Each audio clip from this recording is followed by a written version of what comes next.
Good morning, good afternoon, good evening, good wherever you are, whatever time it is. I am Aneesh de Vos, and we have, eye roll please, David, we have the most wonderful, but today I'm going to add a few little more bits onto it. David is curious. David is going to be an explorer today. It is David Buckler. Couldn't say your name today, David. David Buckler is here with us, as ever, being fabulous for his fans. But enough of you, David. 2 eye rolls. Enough of you. We're going to introduce a really, as ever, I'm always terribly excited, but I am particularly terribly excited today because we are introducing to you Gaynor Ralls. Gaynor Ralls is a woman with an amazing knowledge about reflex integration. She is a teacher turned a practitioner in reflex integration, and she's also a trainer in rhythmic movement training. I can say she's brilliant because she's my trainer. So, David, you're going to be asking quite a few questions today, aren't you? Because you are a layperson in this. I am totally, well, not totally ignorant, somewhat in the dark. In the dark. And Gaynor has a strap line. I've heard it as her student. I've heard it in conversations with her. And she says, if there's a problem, there's a reason. So I'm going to sit back a little bit today. I might butt in on the odd occasion, but I'm going to sit back a little bit today. David, over to you. Over to you, David. Take it away. Be an explorer and be curious and ponderful. Well, as I said just prior to the interview, I am not au fait with what you do, how it works, what results are, although I'm not result driven. I'm a practitioner myself from a humanistic point of view, and I am interested to know how that is it a treatment you would ascribe to as a whole, or would it be I don't know, if I say add-on, that's insulting really, but it's complementary, I guess. I would say it's complementary. To tell me something about it. Yeah. I would say it's complementary and a meaningful addition to any multidisciplinary approach to help a person to wellness and efficiency of function.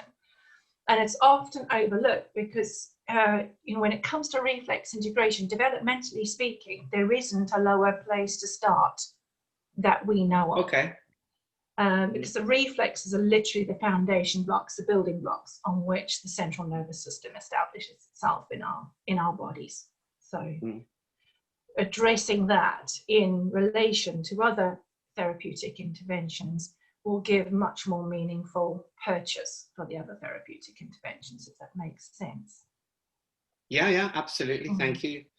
So could you describe the process? Okay, so reflexes are literally in our, let me get a model quickly. Told you she's great. She's a great trainer. Reflexes are housed in the brainstem of the brain. So in the brainstem here of the brain, they're an inbuilt program. They're there. We know they're there from at least 5 weeks in utero. And they are fundamentally there to help us to survive. So the first survival response in a fetus would be a freeze response, pull away, shut down, limit my resources if they detect that the mother is in any form of distress. So it reduces the heart rate, reduces the blood pressure, etc., and reduces the draw needed on the mother's system to keep the fetus alive. So they're fundamentally a survival response, and they teach us how to move in utero, how to move through the birth process, and how to get control over the muscles in our body to get ourselves upright and walking, which are all fundamentally survival responses. How we eat, how we suck, how we drink, how we hold on with our hands, how we learn to walk, everything has a movement pattern that goes with it. and it's reflexes that teach us that movement pattern. So if they don't do their job properly, then they hold on and they override us and they don't give us the resources that we need to function. So if a reflex, for example, every single one has a movement trigger or a sensory trigger. So for example, the baby learning to turn their head side to side. In the beginning, the head turning to the side will cause the arm to stretch out on this side of the body, and this side will flex, and the left leg will go straight, and the opposite side will, so the opposite side flexes and the other side extends. And that's triggered by the head position. When the reflex is integrated, then we can turn our head side to side without anything else being affected in the rest of the body.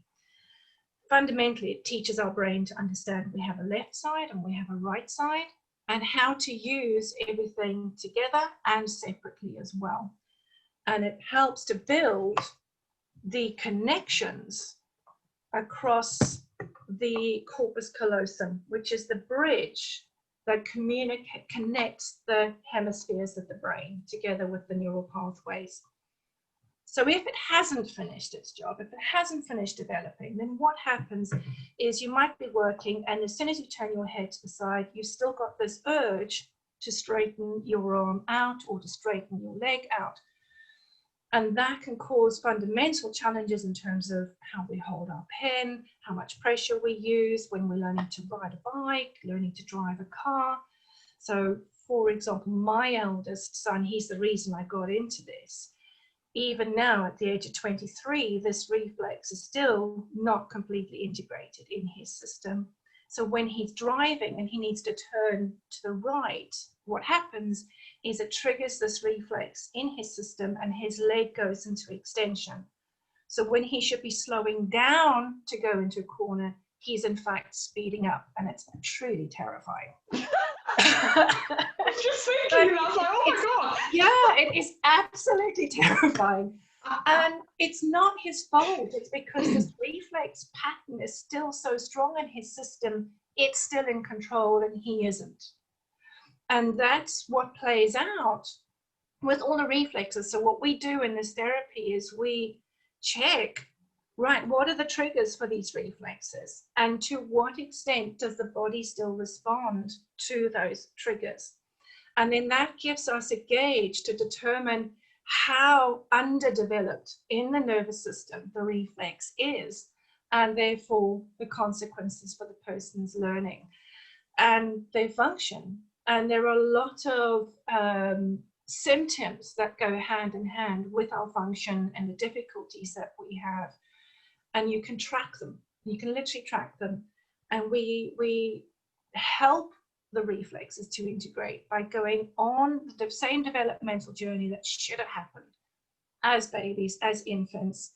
We stimulate the brain naturally through movement, because that's where the baby learns. Is they naturally seek the movement. They seek the movement in the womb. They have to move down the birth canal. They have to learn to wriggle. And there's this rhythmical component to the way they move. And they learn to get control of their bodies. They learn to lift their head up against the pull of gravity. They learn to turn their head from side to side. They learn to roll over and to get themselves up on all fours, and eventually to get themselves upright and walking. And the brain has to learn to master all of the muscles in the body in order to achieve that efficiently. Yes, the brain will develop compensations if the reflexes don't integrate, but the cost energetically in the brain and functionally in the brain will be a lot higher. And so this is what we do, is we measure that, we gauge that through physical observation. Then we teach families how to go home, do gentle stimulation of movement to the body that helps those reflexes to continue their journey of development and eventually to integrate into the central nervous system. And what we see that happens directly with that is an improvement in function, whether it's social, emotional, academic, the physical control, coordination, all of that starts to improve. And it's just fascinating to see how it changes. I'm particularly fascinated. I think David might have frozen, so he does it deliberately, so I've got to come in. So I'm particularly fascinated, Gaynor, in the work that you do with school-aged children. Yeah. What impact does that make on learning? Because also kids get really stressed, don't they, if they feel that they can't achieve or, you know, or complete tasks. And because you're a teacher as well, how do you go through that? David, you're back. We're just talking about it in terms of Gaynor is a teacher, but also how does it impact kids when they're learning, if these reflexes, and what does she do? Because of my background in teaching, that was really the heart behind me going into this work, was because I'd spent 20 years trying to help children who were struggling to access their learning. All right. And the education model is, well, let's just repackage what they can't do and give it to them again and see if they can do it this time. And, you know, and I know how much time I used to spend as a teacher repackaging what they couldn't do, asking them to do more of what they couldn't do. And funnily enough, it did not resolve the fact that they couldn't do it. No. And all it does is it stresses the system, and it makes the child feel like there's something wrong with them and that they're stupid, and the self-esteem just goes lower and lower. It doesn't matter how kind you try to be about it or how supportive you try to be about it. It doesn't change things meaningfully. So for me, doing this training, it was just like all these light bulbs went off in my head, in terms of I could picture all of those children who I'd really poured my heart out to try and support them and make their learning experience a positive one. And yet the results of what came out compared to what went into the effort was never the same. That, you know. And so for me, it was like, oh, wow, so that's why that child couldn't sit still and focus and concentrate. And that's why that child never mastered how to write and couldn't get their ideas out of their head and down on paper.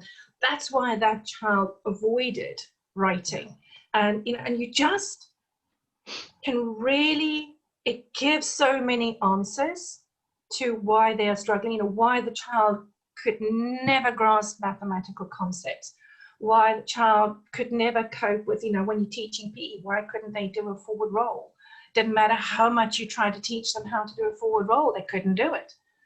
Why the child couldn't climb up a climbing frame or up a ladder or have the upper body strength to pull themselves up and down ropes and things. So for me, it was, oh, there is a reason for all of this. And shouting at a child and punishing a child and keeping them in at playtime and break time and all the rest of it does not change the status quo. So for me, you know, the thing that I always get really heartbroken about, and I know I was probably one of those, because you don't know what you don't know, is the attitude that the child just can't be bothered. And that's what they get labeled with. Yeah. And it's not true. They genuinely do not have the neurological resources in their brain to access to do the task that's been asked of them. And the word is yet. Yeah. It is. It's yet. It's not forever. With the right intervention, we can equip their brain and their nervous system with the neurological connections required. And I've seen children come from 4 years behind academically in every subject and catch up in 1 year. That is phenomenal. What do you think, David? I know that you disappeared a bit, but I think you got the chunk of that. What's your response? Yeah, I think I only missed a minute or two. I'm fascinated, absolutely. And I'd never looked at, well, it's new to me, and that's why I find it so interesting. Especially, you know, my nephew, who's 28, was born with cerebral palsy, and I recognise that. I don't know. the lack of coordination sometimes, and I was a carer for him for quite some time. And you really hit the nail on the head when I felt the frustration in me, and I'm thinking to myself, why can't you do that? Sometimes you can and sometimes you can't. He's in his wheelchair. He's in a wheelchair, but you know, we managed to do some boxing exercises, and it hit me when I couldn't actually get a glove on his hand, which seems quite bizarre. Or otherwise, I mean, he functions at a quite a high level. He's been a member of youth parliaments, for example. So he's switched on. He's one cute cookie, and that's why I think adds to the frustration that there are some physical attributes that he needs that are not quite there. Yeah, and for me, it's the reflexes that have never emerged in the nervous system to teach, you know, for example, to teach those muscles to go into extension and flexion.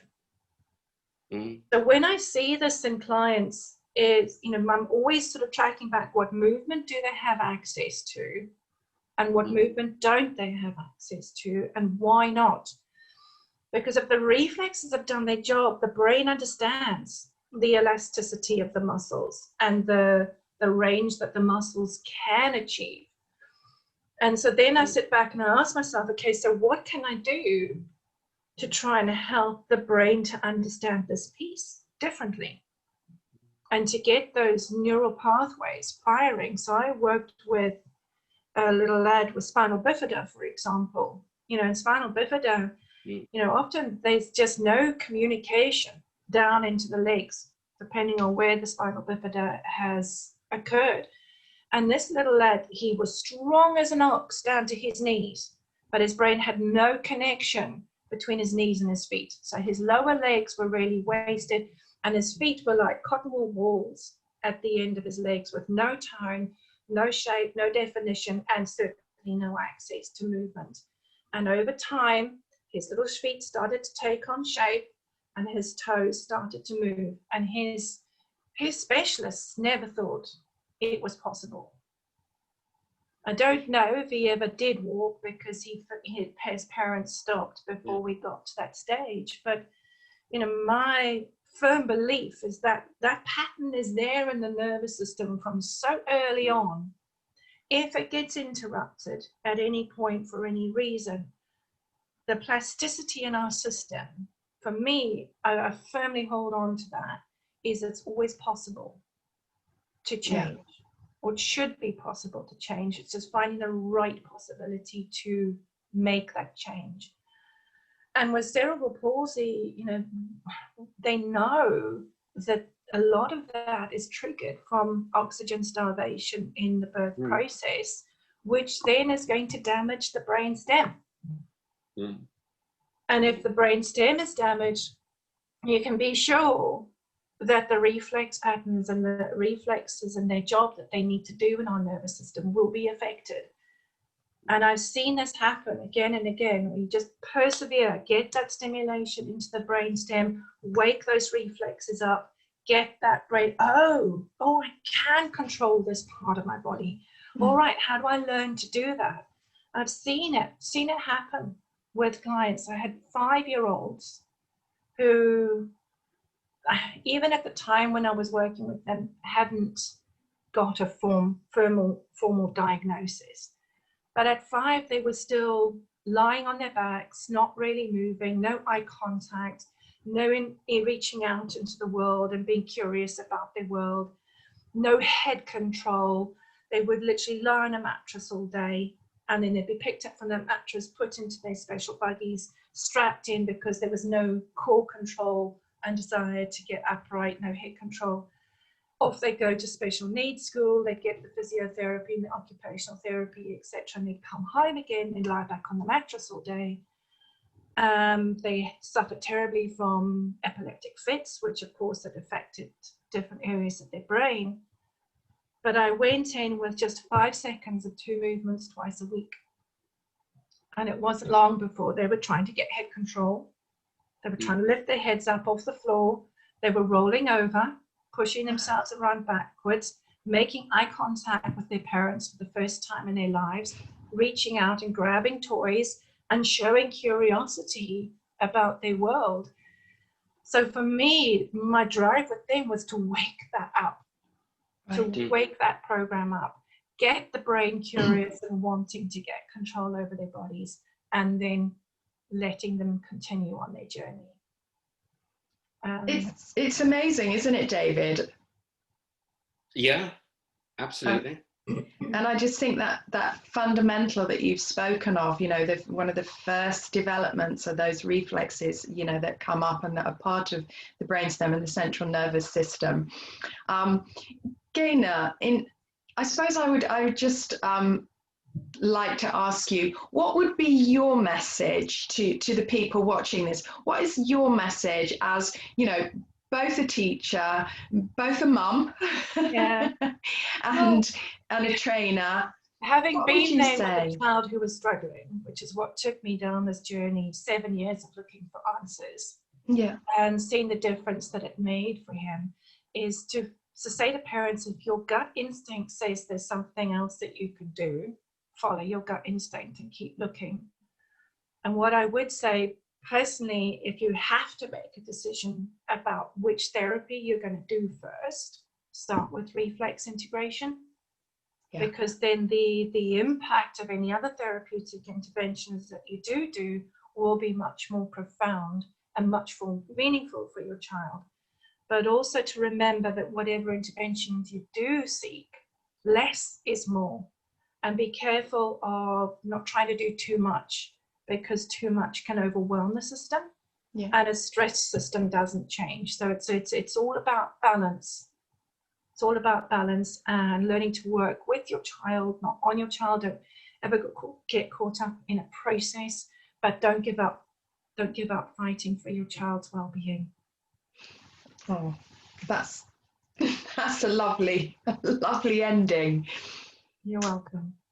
Honestly, Gaynor, thank you so much. I mean, I'm terribly passionate about this, and I often can be heard to say it's a bottom-up approach that meets the top down, because that's how we grow in utero. We grow bottom-up and then top-down. David, over to you to have your last comments and to talk us out, my love. Yeah, I just want to say thank you very much. You've, in a short space of time, you've opened my eyes quite wide, and I really do appreciate that. You're welcome. I think, well, I, for one, sometimes forget the fundamentals, you know, and we race in to grasp all sorts of methodology and psychology and physiology that, and I think, bypasses the basics, I think, sometimes, and that's really brought it home to me. Yeah, because I mean, how do we learn to get walking? What does it mean to have all of these movement patterns in our body? You know, why is it important? And I do think you're right, where we overlook it and we underestimate the significance it has for our neurological development. So I will think of it in a different way. I'll think of every movement to make in a different way. Yeah. You know, when you can do it easily and when you can't. Yeah. You know, that's the key. Ease and effortlessness. Yeah. Thank you for having me. Gaynor, thank you. David, talk us out, my love. Well, thank you so much for having me. And I just want to say, don't give up. You know, reflex integration is fast becoming recognized as a meaningful intervention. There are lots of modalities out there. If you need guidance or need to find somebody near you, just give us a shout and we will guide you to somebody who's near to you. Thank you, Gaynor.